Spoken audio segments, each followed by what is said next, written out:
so many people out there that have it that don't talk about it, and not knowing that the foods that we are eating could be causing those symptoms. And as crazy as that sounds, I was depressed for 8 years.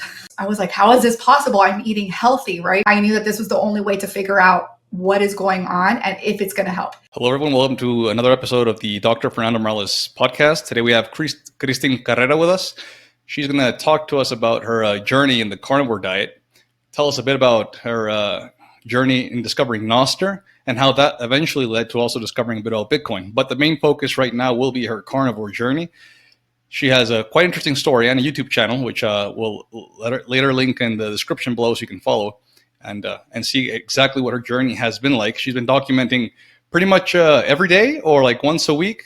I started every day for the first probably a little over 100 days of doing it pretty much every day. And then now I still kind of let you know what's going on and what I'm dealing with and what it's helped me with. And then I kind of also am answering questions that people have. So now it's a little bit more, more open to that as well as my actual journey. Wow, so it's like a really close follow-up. That's amazing. Yeah. So, Well, before we get into the carnivore diet per se, can you tell us a bit about yourself and what your life was before discovering the carnivore diet? Yes. So I have been suffering from depression, anxiety. I had fatigue, brain fog, inflammation. I have thyroid issues, and I also have gut issues. I have microscopic colitis. And so I've had a lot of these things for a lot of years. Depression really started after having my first baby. So it was more the postpartum, and the anxiety intensified. I've had anxiety since I was little, but it just got worse. And I have 3 children. So after each kid, it just kind of got worse and worse. And it got to the point where I was just, I tell people I was tired of being tired. And I think that you need to get to the point in your life where you're like, is this it? Or is there something better? And I tried elimination diets of like no gluten, no dairy, adding more greens. And when I did one of those where it was more greens than anything, my gut was worse. I was like, how is this possible? I'm eating healthy, right? Because you're always hearing about eat more veggies and do all these things in this balanced diet. And I was actually feeling worse. My anxiety was not going away. My depression was getting worse.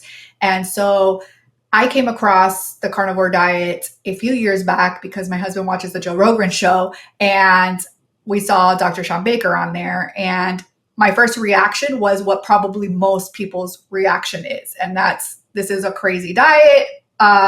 What are you talking about? I was like, I am not doing that. Like, I love my pasta and I'm Hispanic. I love my food and my ingredients and all those, it's hard to explain. I grew up on rice and beans. So when you grow up for so many years only thinking one way and we're taught to eat a certain way, and that's all we know, it's hard to kind of switch that little thing in your mind to tell yourself like, maybe this is what I need. And although it sounded so extreme and so crazy, it took me a while to finally, like I said, get, tired of being tired. I was tired of feeling depressed. I have 3 kids. I needed the energy. I would midday be driving to pick up my 2 older kids and feel like I could fall asleep in the car because it was this tiredness that would just come over me. And I work from home as well. And sometimes it was difficult because it literally felt like a cloud was over my head, which is like that brain fog, and you just can't concentrate. You can't get moving. And I was just like, this isn't a way to live. And when I finally decided to do the carnivore diet, it was because my husband started to do it back in October. And I started to watch more videos and read more about it and talk about it and do all the things that you need to do. And I finally said, I'm going to transition. So what I did was, he was eating carnivore. So what I would do is eat more of like a low carb during the day. And then at night I would have like a carnivore dish. And I said, I'm going to enjoy my holiday. I'm going to eat my pork, my arroz con gandules, my yuca, like all the stuff that we eat. And then I'm going to start on January 1st. And it was the first New Year's resolution goal that I have ever probably committed to and actually went through it because it was for my health. And I knew that this was the only way to figure out what is going on and if it's going to help. My mentality was, what is the worst thing that can happen? The worst thing that can happen is that it doesn't work. And I still feel depressed and I still have anxiety and I still have fatigue and inflammation, right? Because the doctors weren't doing anything about it. I had doctors run tests. I even would tell them to run a hormone panel I would tell them what to do because they would just say everything looks fine, but yet I was still having all of these symptoms. I was sweaty. I was losing hair. I mean, there was a lot of different things. And so January 1st, I said, not only am I going to start the carnivore diet, but I'm going to start my YouTube channel and I'm going to document everything and I'm going to write everything down in a journal, what I'm eating, what I'm feeling. I did it all. And that's how I've been able to find out that, for example, I can't have bone broth because of the high histamines and I get like allergic reaction. So everybody is different. I always say it. There's no one size fits all. People want to say yes because carnivore is the way to eat and that's how we should eat. Yes. I'm starting to agree with that. I believe in it and I do believe that it works. But I've also seen that there's some things like bone broth doesn't work for me, whereas it does work for other people. So I think we just have to little by little see what works for you and your body. And in doing so, I no longer feel depressed. My anxiety is a lot less. I talk about it on my channel. I do still have anxiety here and there. I think it's more just mental state of just life in general. I think that we also have to remember that things in life happen and it's okay to be sad. And sometimes we're going to get anxious and that's normal, but nothing like how I was. I had anxiety every single day throughout the whole day. It was very overwhelming. My inflammation has gone down. I was starting to feel like I had carpal tunnel or some type of arthritis because it was just really hurting here in my hands. And I no longer feel that anymore. I have more energy. I don't have that afternoon crash like I did. And I don't wake up with that brain fog over my head. So carnivore has been a lifesaver for me. And the only regret that I have, and I tell everybody, is that I didn't do it sooner. And sometimes we just have to find, when it's your time, and you're going to do it when you're ready. But I talk about it because I hear so many people talking about their illnesses and talking about depression and anxiety. There's so many people out there that have it that don't talk about it, and not knowing that the foods that we are eating could be causing those symptoms. And as crazy as that sounds, I was depressed for 8 years. I have very few little videos of me crying. I videoed myself like 2 or 3 times because it's not my thing, but I just did it to do it. And I'm glad I did because I was able to post a couple of those of like me just being in my feelings.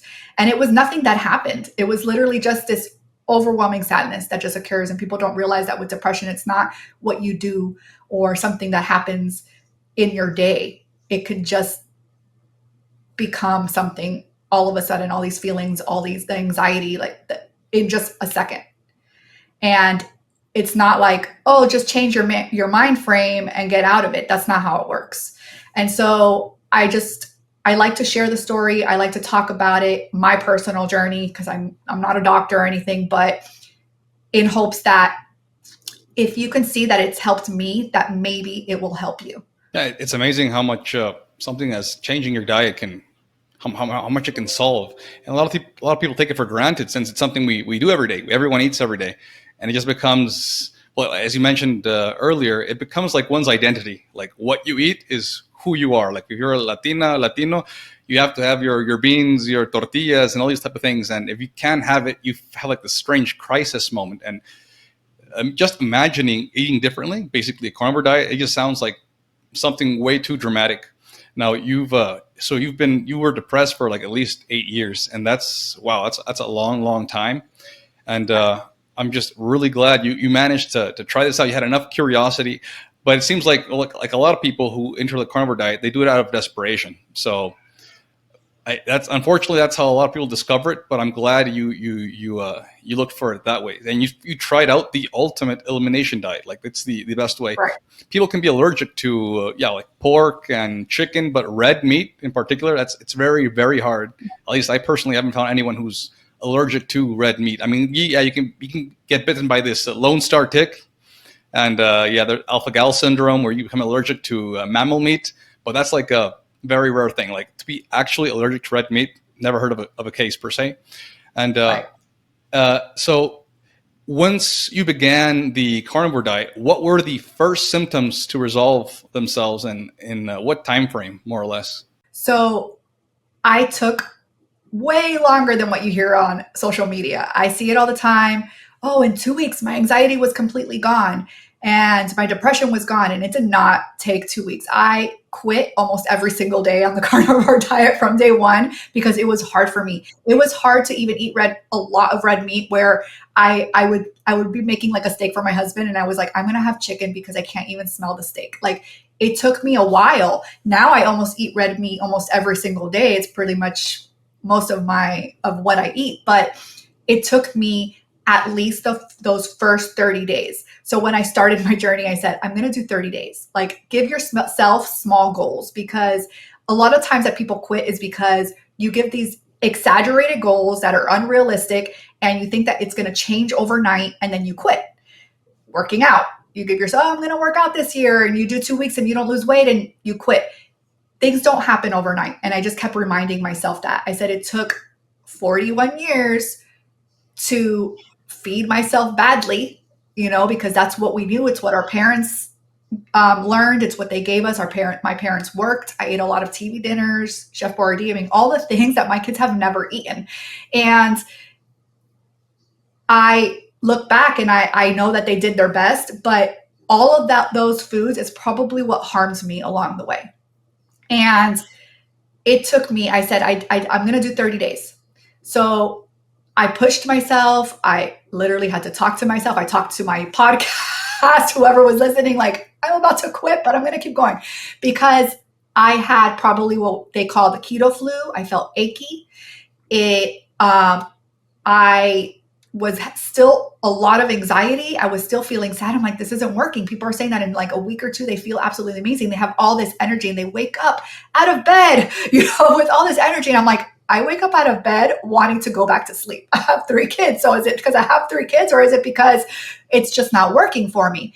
But I said, I'm going to do the 30 days. And as I was starting to reach the 30 days, in between, I would have some good days. And those good days is what gave me hope.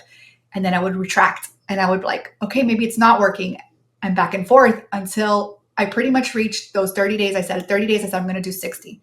At 60, I said, I'm going to do 90. And then I rounded it off to 100 before trying to reintroduce a little bit of animal-based foods.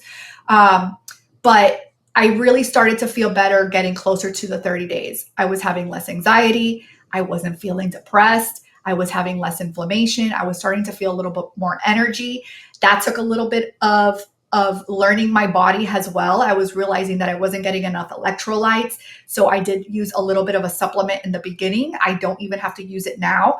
And noticing when I was feeling tired, it was because I wasn't drinking enough water. I kind of linked those two things together, and people don't realize, you hear drink your H2O, how important it is, but I never linked it with energy. And that was a huge eye opener, because whenever I felt it, I was like, I didn't really drink water today because I'm busy and I tend to do that. I'm here, but I don't drink water. So I bought like a huge cup that would make me, get my water intake in, and that helped with my energy. And so pretty much after the 30 days, when I started feeling it all, I started feeling all the symptoms kind of diminish a little bit. But the biggest thing was the depression and the lowering of my anxiety, because those two things were like huge weight lifted off my shoulders of like, oh my gosh, I haven't felt sad or cried in the last week, or, oh, I didn't even feel anxiety all day yesterday. Or when I go out, I would go out to a little class with my baby, and having to go out gave me anxiety, like that social anxiety. And I was like, oh, like I'm heading there and I'm not getting anxious while driving there. So I just would notice these little things throughout the day. And it was this wow moment of, why are doctors not telling us to change our nutrition and see how that works for us before brushing us off? Because I got brushed off a lot. My doctor literally pretty much told my husband, because we have the same doctor, that it was in my head, because I was too young to have all of these things. And yes, I'm too young to have all of these things. I probably am. But the reality is that I had all of these things. And my gynecologist when I told her I was feeling depressed and I was feeling anxiety and getting very irritable with people around me after having my baby, was just told that that was normal. And so it's like, no, we need to stop saying that things are normal. Yes, women get postpartum, but it's not normal. It's something that needs to be talked about, something that needs to be looked into. Why are they getting this? And not just either brushing it off or going straight to medication. So I was so grateful that I found Carnivore, and that I am slowly, and I still say I'm slowly still healing, because you don't heal overnight. Again, it was 41 years of eating really bad foods to now trying to heal my body going carnivore. Amazing how detached my colleagues have become from developing a doctor-patient relationship, like actually analyzing the individual, the human in front of you, and simply following an algorithm. Like, okay, these are the symptoms, these are the possible diagnoses, and here's your medication. Like, they don't look for alternative type of ways to heal, like diet being one of the most important ones. And what you mentioned early on, you didn't plan on transitioning slowly, because usually what's recommended is that you do a slow transition to carnivore, lasting at least 6 weeks, more or less, to help mitigate the things like keto flu, oxalate dumping. Sounds like you were suffering from these type of things. Right. I felt like I was, and I did kind of transition slowly. Like I said, I started in October when my husband started, where I was kind of trying to cut out the carbs. I wasn't really eating many veggies. Might not have even eaten any really, because I would notice that if I ate a lot of veggies, I always felt really bloated by the end of the night. By the end of the night, that was another thing. I looked like I was 3 months pregnant every single night. I was like, what is going on? Like, and I just didn't feel right. I didn't feel good. And I have microscopic colitis. So I had a lot of flare ups sometimes. And so I did slowly try to like eliminate carbs. Like I would normally have like a breakfast sandwich in the morning with an English muffin. So I started to like not have the English muffin, just do the eggs and a sausage or whatever. And then I would, on the weekends, I would make my pasta, because I was like, okay, I want to slowly transition to like get myself out of like eating the foods that I really love to eat. But my husband was doing carnivore, so that made it already a lot easier on not, overindulging in all the other foods. And like I said, dinner was pretty much carnivore dinner with him. And so, yeah, I had heard about the keto flu and I didn't think that I was getting it, but I was feeling a little bit of like those, like your achiness in your bones, I guess is kind of how I could describe it. And the only thing I can think of is that it was the keto flu. And maybe even though I slowly transitioned, it wasn't enough to not get the keto flu. It didn't last very long, the keto flu, but I say it was like a roller coaster of not only emotions, but of how I was, transitioning into the carnivore lifestyle and learning to eat better. And I did open up so as I told you, like red meat, the smell of it, everything was it even grossed me out. And so I said, well, I'm going to eat chicken and I'm going to have, fish if I can, or shrimp, and just kind of like mix it up. So I didn't feel like I only had to eat red meat, but yet I was still having all of the animal products. So I did that. And then little by little, I had more red meat. And every once in a while, I still switch it up just because I like to. And I love like a good chicken thigh with the skin on. I like to make the skin crispy. And so I'll eat that. And I'll do like a surf and turf, like the meat and the shrimp on the side. But for the most part, a lot of time now is just pretty much, other than my breakfast, is always pretty much the same. It's eggs and bacon. I don't deviate too much from my breakfast. And then for dinner, it's probably just a steak. A lot of people begin like that. They don't like red meat sometimes. Like they think, especially they don't like it that red. They like it more like basically like just Oh, no, ash no. basically. I gotta have my red meat medium rare. Fantastic. Yeah, Yeah. my wife, it seems like she's also been going through a similar journey as you. She started having a lot of gastrointestinal problems. She suffered from intense migraines when she was younger. Like it seems like she's intolerant to a lot of foods, vegetables and fruits as well. So when she tries to transition to carnivore, she also suffers through terrible keto flu type symptoms, oxalate dumping. And it's a hassle because she can't tolerate a lot of veggies and fruits. And this is the thing. Carnivore is still relatively new, to be honest. Like there's no randomized control trials or anything like how exactly to transition, what foods are. So it's really an individual experiment for each person. You really have to find out what you can eat, because it's going to be different for me, different for you, different for my wife, for example. And that's another important part, which is why I think it's important to have a community. Because you're doing this alone, you can easily get dissuaded. Like, this is just not working for me. I'm trying this and it's just failing. I have these symptoms. And fortunately, the community is growing immensely.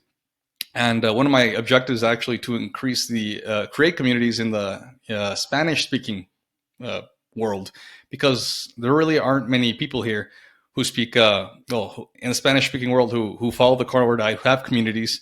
I don't know if you your husband speak Spanish or have friends who speak Spanish. It would be awesome if you could, I don't know, if you ever considered maybe opening a Spanish YouTube channel, or simply making a community where you speak Spanish. Because, I'm sure you know, but a lot of Latinos, we have so many health problems, obesity, diabetes, just like Americans. There's a huge epidemic on these type of metabolic diseases. And we could use all the help possible to help reverse this. And carnivore, I think, is a fantastic way. Now, you did diet. Did you also try to do other things? Like, people who start carnivore usually start going down other rabbit holes, like sunbathing, grounding, and things like that. Funny enough, I've actually, before carnivore, was into grounding crystals. I meditate. I actually got a funny comment saying, how can you meditate when that's like Buddhist and peaceful and you're killing animals? And I'm like, meditation is not just for vegans. Meditation is for whoever wants to meditate and clear your mind, So I've actually always been into that kind of stuff. That's funny enough. I noticed going into the carnivore world that a lot of people are into grounding and sun and vitamin D and all that stuff. So I was kind of already into that before even going carnivore. So you were doing basically grounding, sunbathing, meditating. Anything else that you've tried out? I started getting into working out, exercising. I exercise from home. This is my office / gym in here. And because of my depression and anxiety, and I would hear, nutrition, you need to work out, meditation, grounding, all these things are great for stress, for reducing anxiety, for reducing depression. So that's when I really started to get into a lot more of that. And although it did very much help me through my depression and my anxiety, because there was days that I didn't want to wake up, and my workouts, I have a wellness coach as well. So I have a group of girls that jump on Zoom, and we all push play from our home. And that little community helped me to get up out of bed and look forward to my workouts and get my meditation in early in the morning before the kids got up. And it was like my me time. And so I really got into that because of the way that I was feeling. But again, it didn't take it away. It didn't, I was still feeling all these feelings. And so that's when I was like, okay, now I need to do something totally different than what I've been doing. I've tried the different diets. I've tried the meditation. I've tried the grounding. And like I said, a lot of times it got me through the day. It reduced my anxiety. Sometimes I would work out here when I was feeling really anxious and immediately felt like a lot better, but it would only last for so long. And then like later on in the day, the anxiety would come back. So having going carnivore, like I said, life changer. I can't talk about it enough, because people want to say, why are you sharing these things and spreading information? And, because we should be eating our vegetables, and you're saying they're bad. And, I'm the type of person that you do you. If you want to go and eat vegetables, by all means, what you're doing is not affecting me.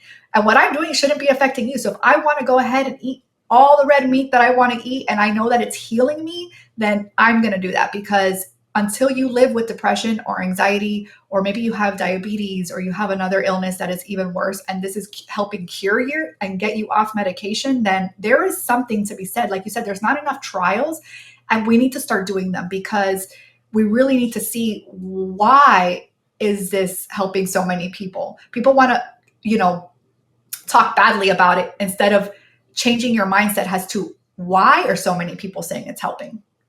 That would be my curiosity. That was my curiosity, because like I said, I thought carnivore was crazy. I was like, I'm not going to do that crazy diet. Like I told my husband, you're crazy. Like, no. And because that's our first instinct. But you have to change that question as to, why are so many people doing it?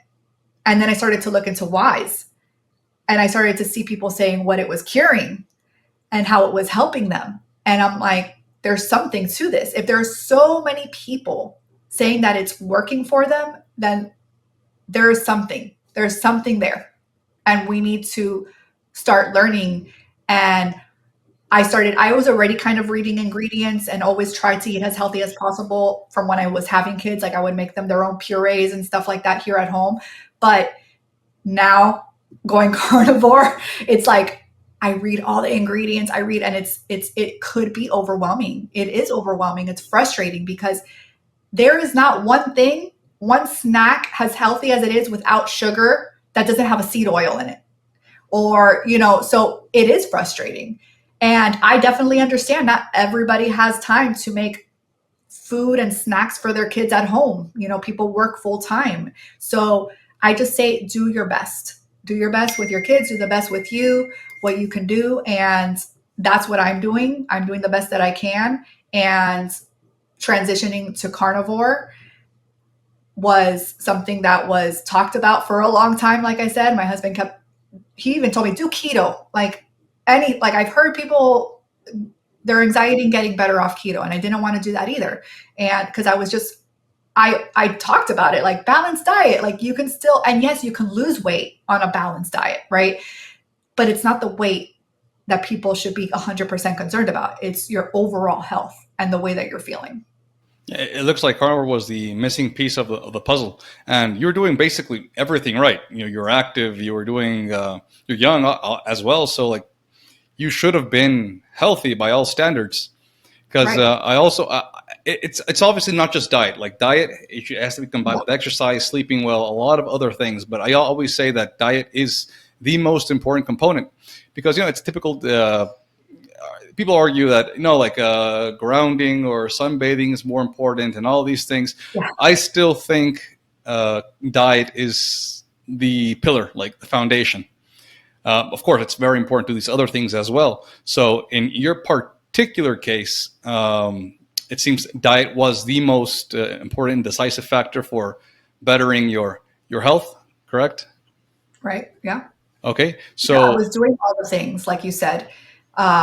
Anybody that looked at that was like, you should be healthy. You shouldn't have all these things because they say that these things help. But what was the one factor that was probably causing it was my nutrition. And I didn't eat a lot of processed foods. And, I probably had sugar, which was whatever was in a food that probably has added sugar.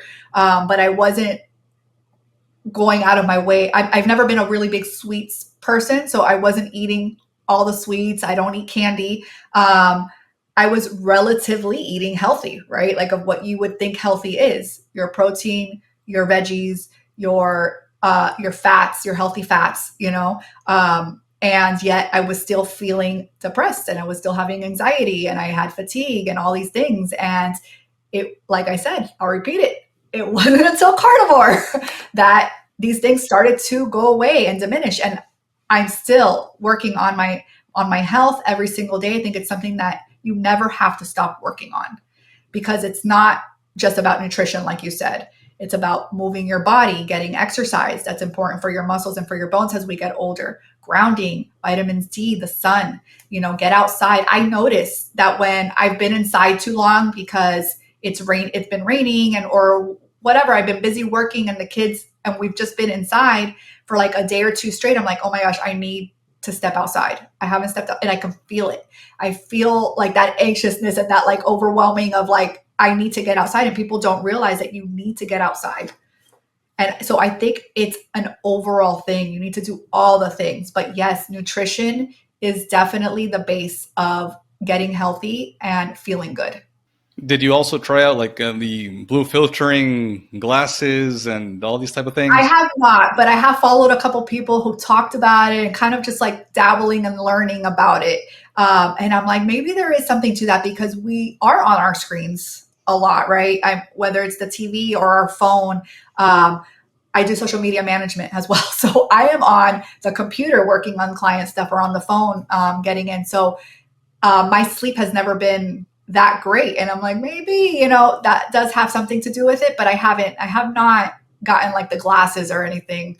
I know that's kind of, I just went all in on that. I bought some glasses for my wife and I, and some light bulbs even. Uh, I didn't sleep well last night because I had to stay up late. But so it's barely the second day. But my wife says it looks like she's sleeping better. But we'll see about do you that. wear them? Do you wear them like a couple hours before bed, or how's the, like, what are you supposed to do? So basically, once the sun starts going down, and if I have to use a screen, I put on my glasses. So it's basically, Okay. it's blue light is you need blue light. It's a natural part of the sun, so that's Mhm. okay. But it's at nighttime when you should filter out blue light. It's not natural to be exposed to it when the sun's down. So that's when I use it. And obviously, in the light bulbs, well, you only turn them on when it's dark. So we turn them on, Yeah. and it's already filtering out the blue light. So that's pretty good. And also, you've solved a lot of your problems, or at least improved a lot of the symptoms.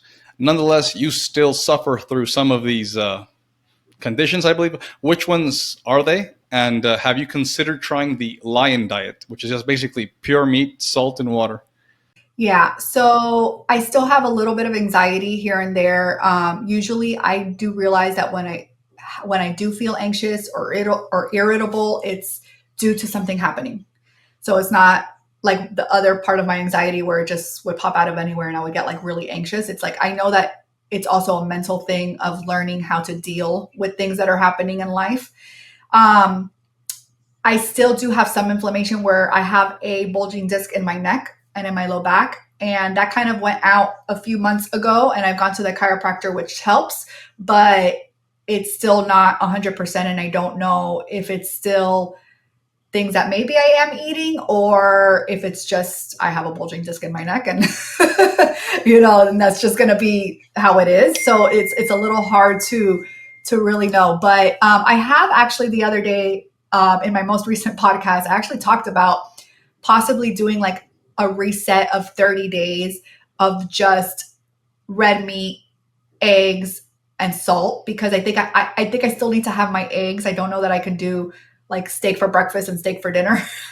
um, but and maybe like not do bacon and see how that does, even though I love my bacon. And I am big on dairy, like cheese. So that would be very hard for me. I feel like implementing a little bit of cheese here and there is almost kind of like my treat, you know? And, but I feel if I do it as a 30 days kind of challenge for myself of just to see how I feel and then slowly transition back into adding, a little bit of cheese and stuff like that, because I do think that you need to stick to something that is doable for you and how you want to live because I come from Hispanic background and we love our food. People say, well, food shouldn't make you happy, it's just to fuel your body, and I understand that, but food makes me happy. I don't care what people say, food makes me happy. I love food, I love to cook, I love to eat. Like, I have always loved that. And so going carnivore was hard for me in that sense because I love that. And I'm actually surprised of how good I've done where I don't really miss a lot of the other foods that I thought that I would miss. So it's kind of like this balance of still wanting to enjoy what I eat, wanting to enjoy my foods. I mean, being creative with a carnivore diet is fun, and where you don't feel like you just have to be boring and just eat red meat all day. So I don't think that I would want to do it for too long, but I have thought about doing like a 30-day kind of like a reset and seeing if my anxiety does get better, if maybe a little bit of inflammation and a few things that have not completely gone away, if that would really help.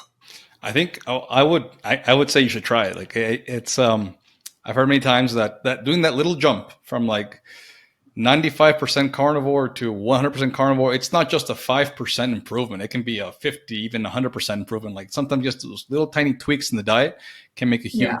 huge difference, especially since you mentioned you had like microscopic colitis, right? So there's like a autoimmune component to that. So with people, generally for people with autoimmune diseases, especially if it's kind of advanced, the recommended version is the Lion diet initially for them, because even they could be allergic to the casein and eggs, so even eggs can cause problems. Yeah. I So have done no eggs in the past, but I was eating veggies. So it's kind of hard to say maybe what if it was more the veggies. But I did when I told you that I removed gluten and dairy, I also did no eggs okay. for a while. So I've done those things before. That's why I don't think it's the cheese. And I don't think because I've done those things before where it didn't really make a difference. But this would be like the ultimate elimination of just eating the red meat and the salt and water. So I would have to definitely, and I love my coffee. I have to have a cafecito in the morning. So that would be very, very, very hard for me. But I am contemplating trying 30 days. I know that it would be a long 30 days. That would be amazing. Actually, I also don't do 100% carnivore right now. If you decide to do it, count me in. And I Okay. think on Nostr we could try to invite people, make a type of carnivore 30-day carnivore line diet challenge, where I don't know, every day we're posting what we're eating and we support Yeah, each other, because I think it's that much would more be easier fun. that way. And that would keep me a little more accountable. Yeah, in just 30 days. I Yeah. think we can live 30 days. Like, what's 30 Yeah, days, to be we honest? can do it. So let's see if we can organize that. That'd pretty awesome. And Yeah. physically, do you notice that your body is less inflamed? Have other people noticed this? Yes. So I'm told more like that I'm a lot skinnier. I wasn't ever really overweight before because I was exercising and I was eating relatively healthy or whatever you want to call it. So I had lost already a lot of the baby fat from my third baby. And with my third baby, I worked out throughout my whole pregnancy. That was the first baby that I worked out throughout, like literally the last day that I worked out, I had him that night. So I literally worked out throughout my whole pregnancy. And that made a huge difference on, I feel, losing the weight after I had him. But I was still having that inflammation, like I said, like that bloatedness where I looked like I was 3 months pregnant by the end of the night. I still did have a little bit of like the muffin top, little chichos, you know? So, but I wasn't, I think they just see it because I've lost that little gut that I still kind of had after having the baby. And I really think that that was due to going carnivore because I couldn't get rid of that little tiny pudge that I had going on. Whereas now I don't have that. I don't, at nighttime, I don't have it anymore. I don't feel heavy and tired after I eat either. That's a huge thing. When you realize when you're not eating the breads and the rice and the pastas of how you feel afterwards, I make a carnivore pizza and I eat, I even my husband, whereas when we would order pizza, we're big UFC fans. Every Saturday was pizza night. And so when we went carnivore, we didn't do obviously pizza for a long time. And then I was like, let me start seeing what I could do. And I did a carnivore pizza, and that's kind of our thing now. And we get full of like 4 slices of like a small carnivore pizza when we were eating like this huge New York style pizza before and had like 2 or 3 of those slices. And it's because we're just eating protein. And I don't feel like that feeling after you finish either. So there is ways to incorporate fun food, like I said, in the carnivore diet and still kind of, eat this way. And it's amazing. Yeah, my wife makes a pretty good carnivore pizza as well. Well, she basically, instead of flour, she uses chicharron, which is basically the Yeah, pigskin. yeah, That's like the dough, and you put your cheese and your pepperoni, maybe some tomato sauce. So a little more yeah, on a carnivore, it's keto, but yeah. you Yeah, I get haven't full. dabbled into I love tomato sauce on my pizza, but I have not had any tomatoes So since going how do you carnivore. prepare your carnivore pizza or your keto pizza? Uh, I make mine with chicken and eggs and cheese, and that's my dough. And then I fill it up with any other meat, bacon. There's one Italian sausage that I like from a local place here called, oh my gosh, I'm going blank right now on it, but it doesn't have all of like the other grocery stores, like they have preservatives, they add sugar to the sausage, which if you don't look at the ingredients, you don't realize things that are not needed. And this is like the cleanest sausage. So I'll do the Italian sausage. We'll do pepperoni, whatever you want to add on it.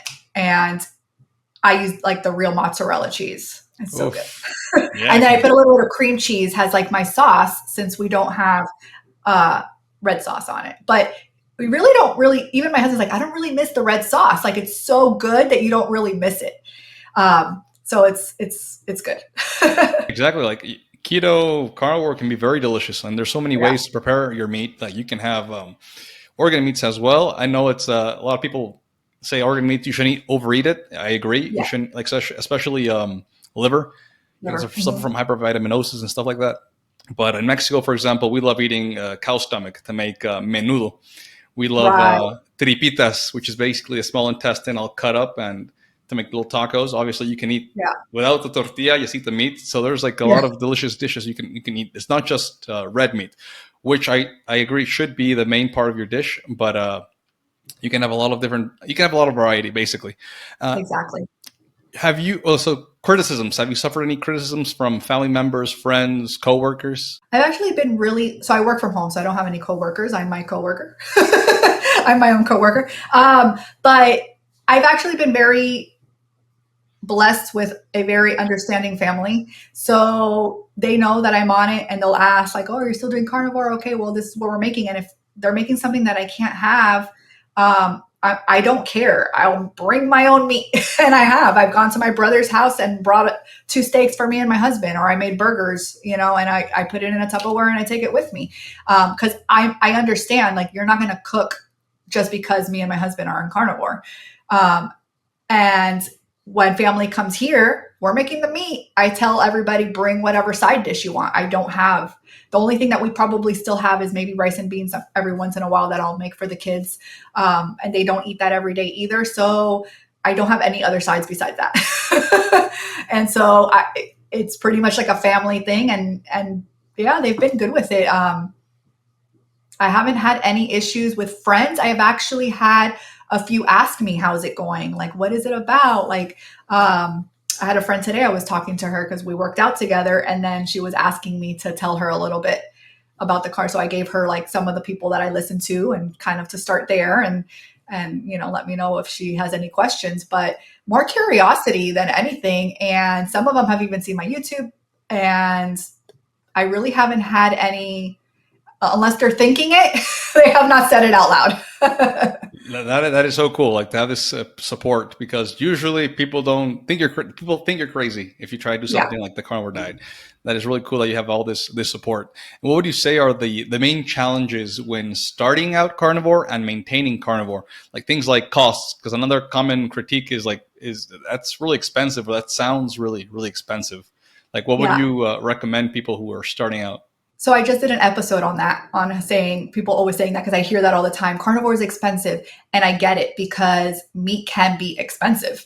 But you have to remember, you're not buying the pastas, you're not buying the rice, you're not buying the bread, you're not buying the veggies, you're not buying all these things that we used to spend money on. So now that money goes towards your meat. So yes, some things might be a little bit pricier, but I would say it probably more likely evens out.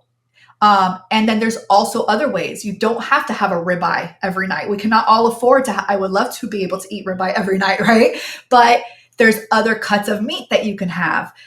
If you go to like a butcher, a lot of times they can cut the big meat into different types of meats that you can make as well. There's ground beef. And maybe, there's different ways to make ground beef. Ground beef is probably the cheapest of the red meats. And again, you don't only have to eat red meat. You can eat chicken, you can eat game, you can eat seafood, and all of these things you can find great deals depending on where you live and your local grocery store. I personally don't have any local farmers, but I hear that sometimes that's the way to go. It just depends where you are on your budget, but there is a way to eat carnivore without it being super, super expensive. And what would be like your message to someone who's interested in starting the carnivore diet, who's probably on the sidelines on whether to start or not? Like, what would be your recommendations there, your advice? My advice is like what I did. Give yourself a small goal, 30 days. What is a month if you're suffering like from an illness or whatever it is that you're going through? What is 30 days to you?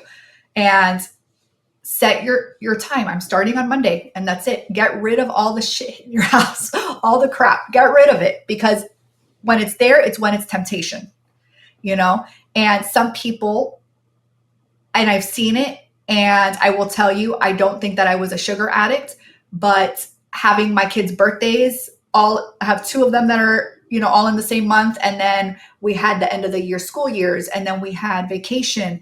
And so I gave myself the little bit of grace of like, I hadn't had any cake. We've gone to birthday parties, and like I said, I'm not a big dessert person, so it didn't bother me, but it was in front of us and I was like, I'm going to have like the smallest slice, and you want it again. And so it really is crazy how it really is an addiction. Sugar really is an addiction. And so if you are the type of person that has that addiction, you need to get everything out of the house. That is like the number one thing that I tell people, because if it's there, more than likely you're going to go and you're going to get it in the middle of the night or whatever time of day it is. And it's just not worth it. So get rid of everything. Say, I'm going to start day one on Monday, and you just got to do it. You just got to dive in, and you have to stop overthinking it, because when we overthink it is when you decide, oh, next Monday and the next Monday, and then the next Monday never comes. And now you're 8 years like I was, feeling depressed and with anxiety when it could have been resolved a lot sooner, right? So I tell them my journey, because I don't know how long this person has been on their journey, but it's like, wake up, just do it. Just do it. And it doesn't have to be that hard. You don't have to do the lion diet where it's all red meat and it's like overwhelming for you. I started with red meat, chicken, like I said, I mixed it up, and then little by little you kind of want the red meat, and you start adding more red meat into your diet. But it doesn't have to be that hard for 30 days. Yeah, it's a nice little process. And actually, at the recommendation where you should empty your house from all temptations, that's one of the number one things I tell my patients. And also, if they go to the supermarket, make sure you ate well beforehand, because if you're hungry, you're going to put everything into that cart. So that's also very... That has been my rule before Carnivore, because it's true. You're hungry, you start picking all the things that you're not supposed to eat. The other recommendation in the grocery store, you don't need to go into any of the aisles. If you think about it, if you're doing, whether it's keto or carnivore, everything is on the outer side of the aisles of what you need to eat. Your dairy, your meat, if you eat veggies, it's all going to be on the outer side. So as a carnivore, you're only going to the meat section and maybe the dairy section, and you don't need to go in between. So you're in and out of the grocery store, or order online. I order online because I have 3 kids and I can't always make it to the grocery store. And you actually save money this way, in the sense of, what you're ordering, and you're like, oh, I'm spending this much. Well, I don't really need this. And you take it out, and then you stick to your budget as well. So that's like a huge thing as well that you can do if you're starting on the carnivore diet, because with the meat though, sometimes I would say sometimes you have to start going to the grocery store, just because you can find your deals and see what the meat looks like. Not everybody shops very good for the meat, but if you're ordering like the dairy and the things like that, you can do it online and not have to worry about it. Yeah, those are very good tips, definitely.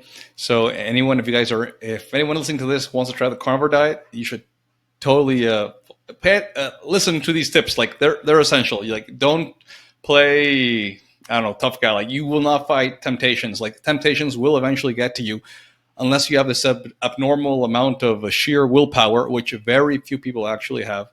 So trust us on this. And try the carnivore diet. You have nothing to lose. You have very little to lose. Like, maybe you have diarrhea. Tiny symptoms are transitory. So you have very little to lose and a lot to gain. So, like, real quick, let's transition quickly onto Nostr. So tell us a bit how you discovered Nostr and how you feel being on this protocol. So I'm a social media manager, so I'm always looking at like what's new, what's going on. And I found Nostr. I like the fact that you can write what you want. You can, it's not like all of these other websites that now they try to stop you. There's all these algorithms and all these things. And so I kind of like that idea. And so I got onto that, and I actually got onto it. I did like 1 or 2 posts, and I was like, I couldn't quite figure it out at first. So I got off of it, and then I was like, I'm just going to try it again. And I did a post, and I got some replies and some stuff. And then I was like, whoa, this is pretty cool. Like, so now I've just been on it. Yeah. For did you receive, a few months now. Did you receive sats in that I post? did. And so I thought that was pretty cool. Yes, I'm like, you can't get that anywhere else, right? So yeah. So like you're basically curious. You tried out Nostr. Where do you hear about it first? I think a friend had mentioned something about it, and I kind of had heard about it, and then I just kind of researched it. I just kind of, yeah, looked it up. And then you started. You heard about Bitcoin, obviously. So uh, Yeah. so you mentioned earlier on before the interview that you had already heard about Bitcoin before, didn't give it much thought, and then Yeah. once you became part of Nostr, that's when you started researching it a bit more. What made you want to learn more about Bitcoin? I mean, where are you more or less in your journey? I think it's like all of us, we're just, you know, you save and you save, and your money goes into the bank, and then it goes back out, and you're like, what can I do to be okay, when you want to retire, and just to do things. And so I'm always kind of just wanting to learn about all different things like nutrition and exercise and everything. So that kind of, going into Nostr, started seeing people write about it, and I had heard about it, and so yeah, just more of a curiosity thing, and still learning. Do you think that learning about carnivore perhaps made you feel more open-minded to something like Nostr and Bitcoin? Because the way I see it is, once you discover that our nutritional guidelines are out of whack, you're just completely wrong, and then you discover carnivore and you see how much it helps you, and you're always told that meat is bad, red meat is bad for you, especially. So once you see all the benefits, you start to question yourself, like, what else have I been lied about? So I think it kind of helps open your mind and just go down different rabbit holes. Do you think there's a relation between carnivore, Bitcoin, Nostr in any way? I think psychologically, as humans, we're all very curious.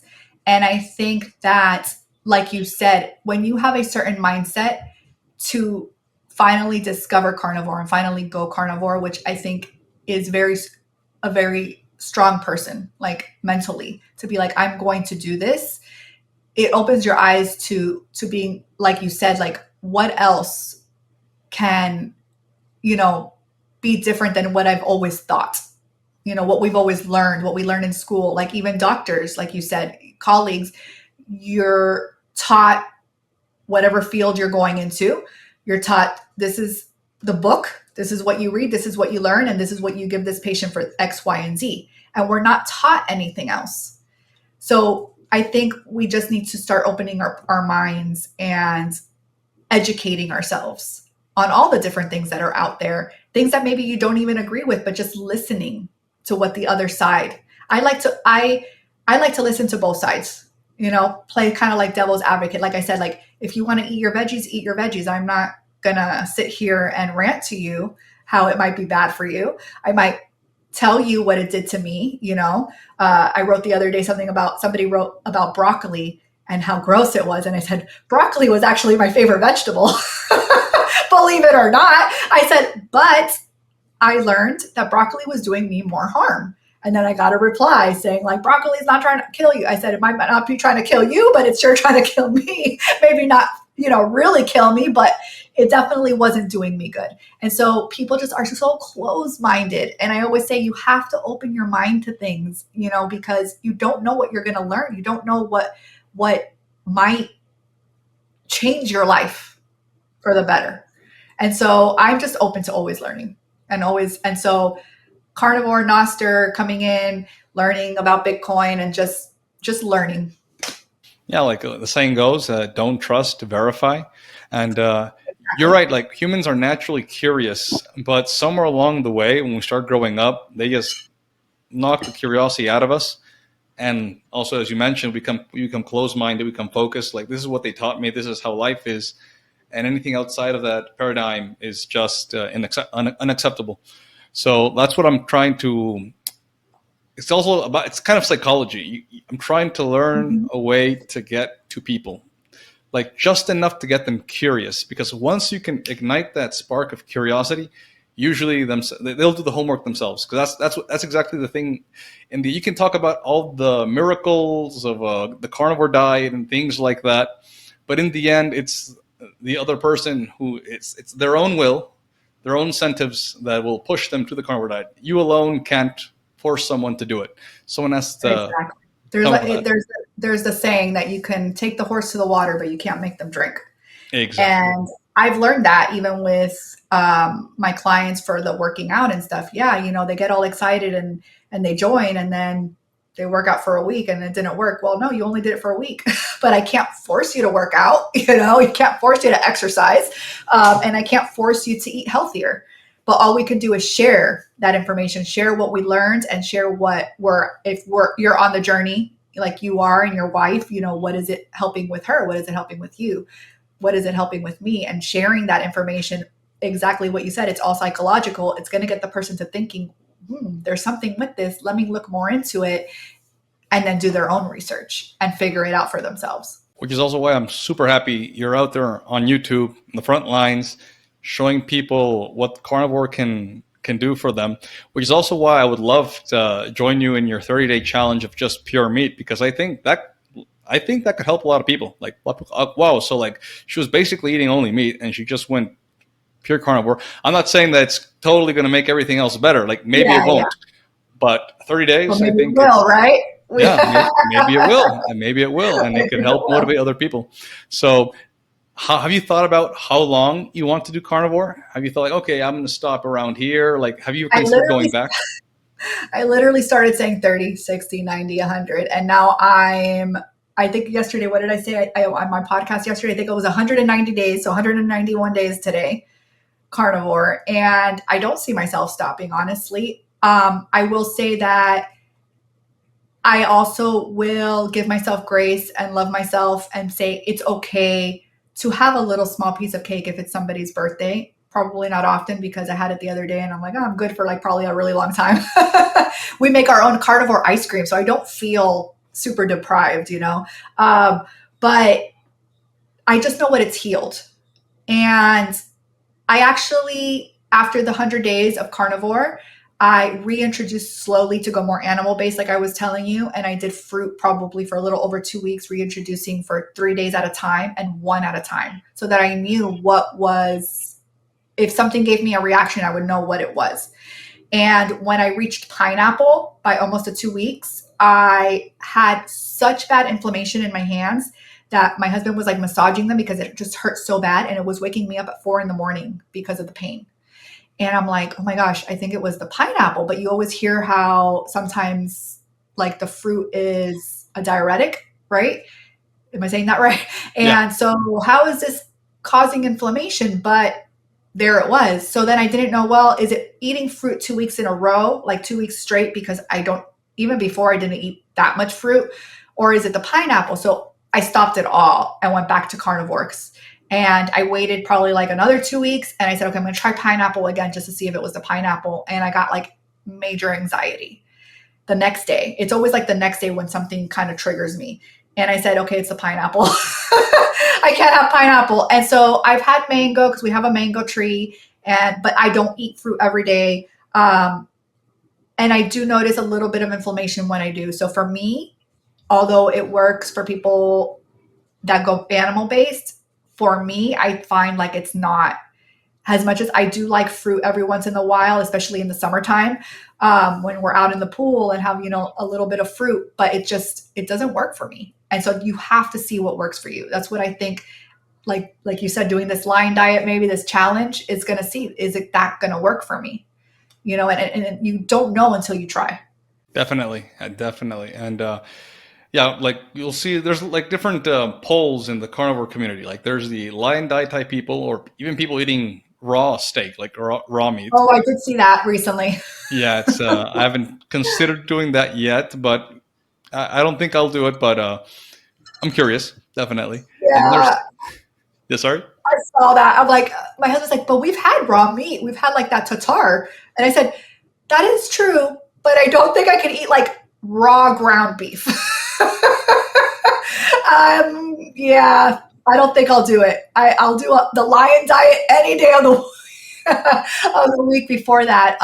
But to each their own. If I don't know if it's helping them with anything, but if they want to try it, I don't know how good that is for you. but you have to find what works for you.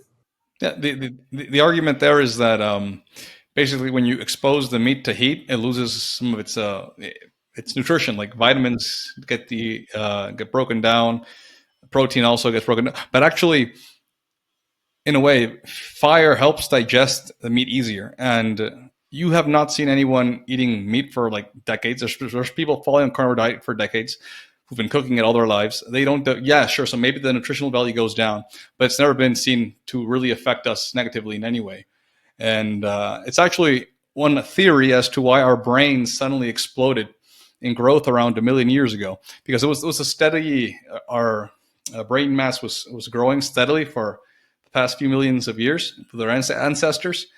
And then suddenly, like 1 million years ago, it started skyrocketing, and they attribute that maybe to the discovery of fire, because fire helps makes digesting meat a lot easier. So you're expending less energy to digest your food.